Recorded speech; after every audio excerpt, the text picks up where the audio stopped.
Helium makes your voice sound hilarious, but it's one of the most rarest and most important gases on Earth. Well, where's it come from?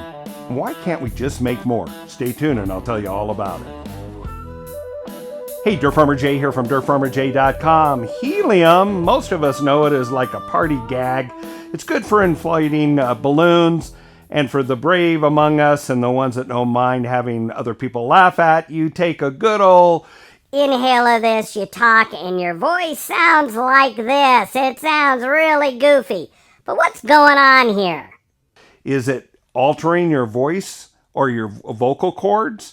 Is it doing something to change the shape of your body so you get that high squeaky voice? No, it's physics itself.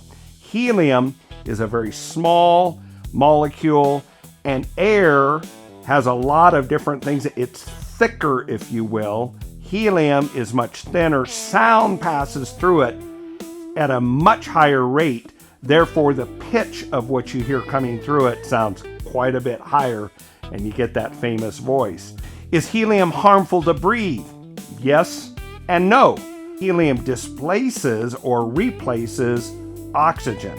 If someone tries to get their puff of helium from a pressurized source, like a large tank, an industrial tank, or maybe even a balloon filler for parties, the pressure coming out of that can be quite high and can do actual physical damage to the lungs.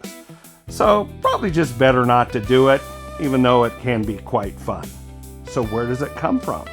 It's actually a byproduct of uranium decay in the Earth.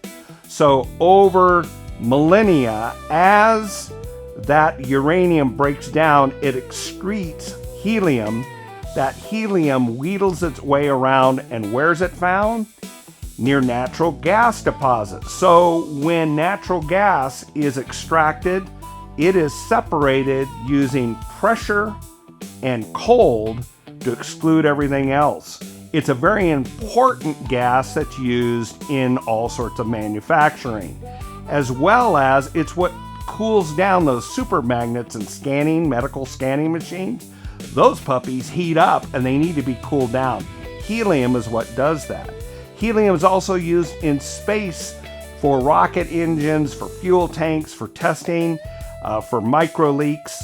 It's used all over the place, but it is very rare and hard to come by. Said another way, helium is a finite resource. It's non-renewable, but there is a good quantity of it, enough for us to be able to use it well, and maybe a little party trick from here or there. Well, here's the bottom line. Helium is more than a party trick. This finite resource powers some of the most important technology in our world.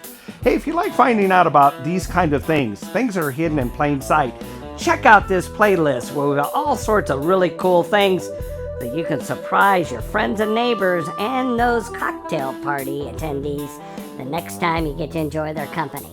Until the next time, this is Dirt Farmer Jay from dirtfarmerjay.com.